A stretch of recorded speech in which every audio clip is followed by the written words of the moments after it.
Vice President Sara Duterte, nakaka-strike 3 na.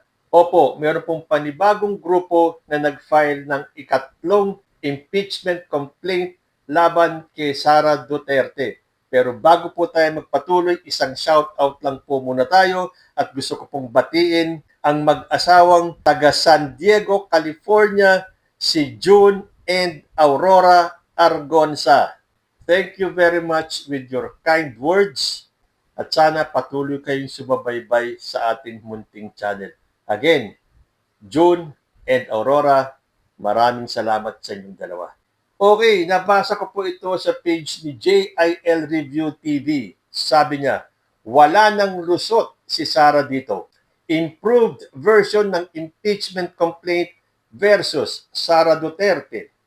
Sinabi ni Representative Laila De Lima na ang ikatlong impeachment complaint laban kay Vice President Sara Duterte ay mas pinahusay na bersyon ng naunang impeachment na ipinadala na dati sa Senado. Ayon sa kanya, matapos niyang suriin ang reklamo, nakita niyang mas malinaw, mas kompleto at mas matibay ang mga ebidensya kaya niya ito inendorso.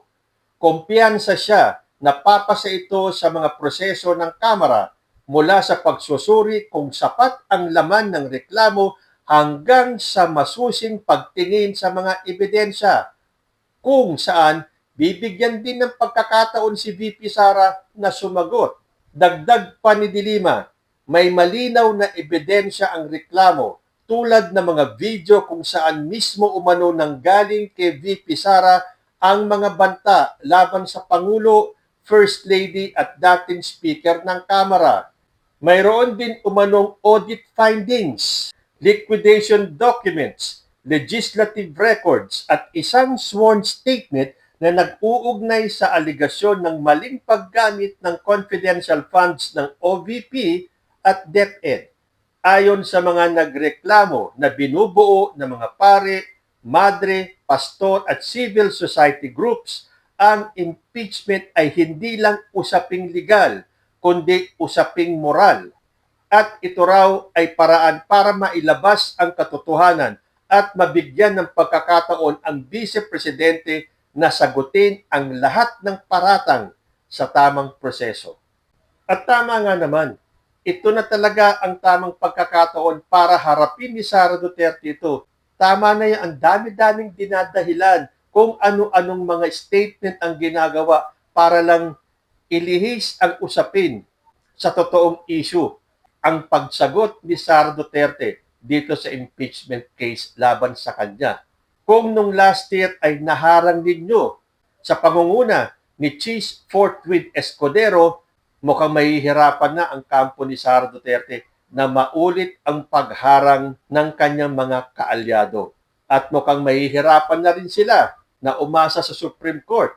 Napapanig pa rin dito sa kampo ni Sara. Dahil sigurado, ang magiging banat na naman ni Sara Duterte dito ay harassment, political persecution. Ginagawa siyang punching bag ng gobyerno ito. Punching bag. Kayo, kampo nyo, Sara Duterte, nagsama-sama kayong lahat para bugbugin si President Bongbong Marcos. Mula nung panahon na naglabas ng intriga si Digong na adik si President Bongbong Marcos hanggang ngayon, yan pa rin ang issue nyo. Wala namang kayong maipakitang konkretong ebidensya, kundi mga peking polvoron video at mga sex scandal. Sa panahon ito ng AI technology, may maniniwala ba dyan sa mga iskandalong pinapalabas ninyo? At dahil walang maniwala, kundi yung mga DDS, doon sa nilalabas nila mga fake videos, ang sasabihin ni Sara Duterte, siya ay pinapersecute, siya ay hinaharas. Tama na kasi yung mga alibay, tama na yung mga palusot, tama na yung mga paawa. Ito ang tamang pagkakataon dahil nabigyan na kayo ng 1 taon. Pinaghintay ninyo ang taong bayan. This time, hindi napapayag ang mga Pilipino na hindi matuloy itong impeachment trial ni Sara Duterte.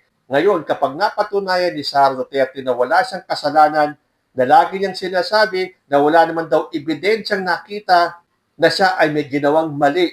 Mantakin ninyo, the nerve na sabihin niyang wala daw nakikitang ebidensya, itong mga nag-file ng impeachment complaint sa kanya, wala daw makitang ebidensya na siya ay may ginawang mali.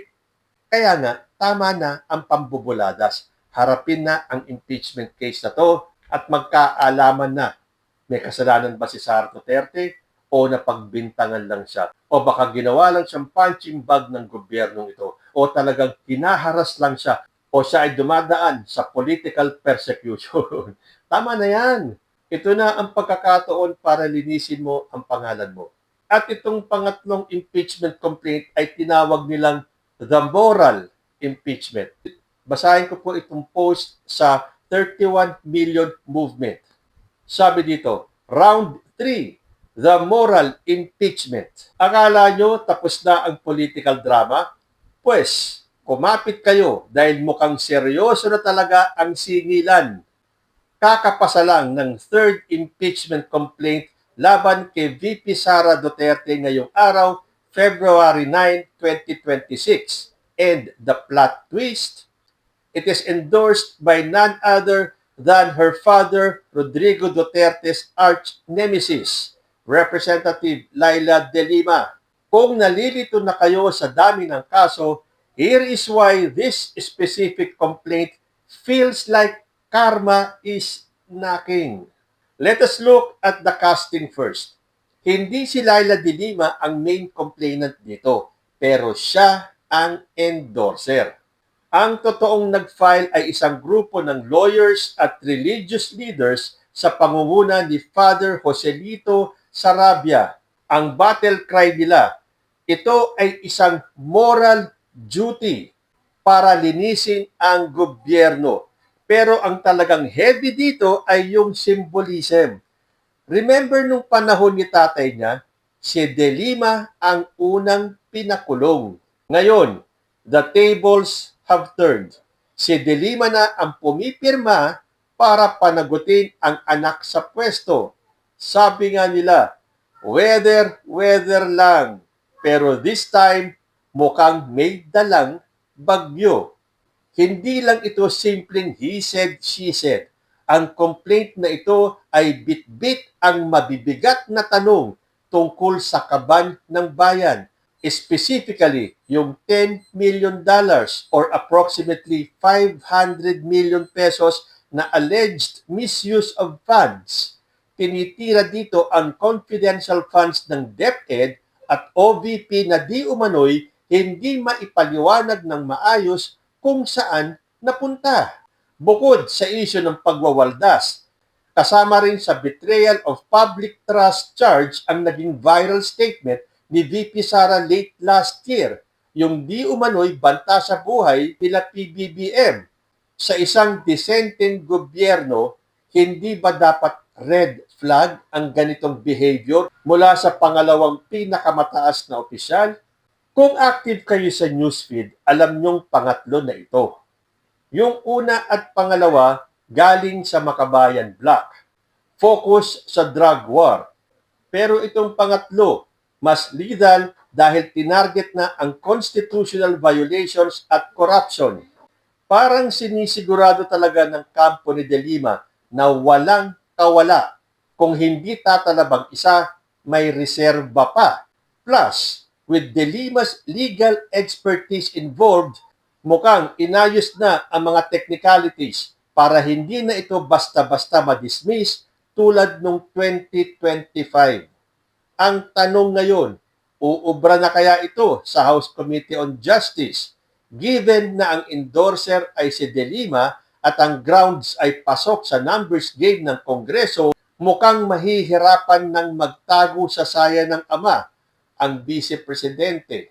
Is this finally the checkmate moment para sa accountability? O pipilitin pa rin lusutan ng kampo ni Sara Duterte ang mga aligasyon? Well, titignan po natin mabuti yan dahil alam naman natin ang kampo ni Sara Duterte, lahat ng paraan para harangin ang kanyang impeachment ay gagawin nila. So ito na kaya ang paghihiganti ni Laila De Lima. Dahil kung pinakulong siya ni dating Presidenteng Rodrigo Roa Duterte, si Laila De Lima din kaya ang magpapakulong sa anak na si Vice President Sara Duterte. At kung naharang nila yung unang impeachment ni Sara Duterte, this time, checkmate na po si Sara Duterte. At pwede na nating isigaw na nasa atin ang huling halakha. Kayo po sa tingin ninyo. Comment lang po down below and I will see you in my next video. Diyos ti Agnina.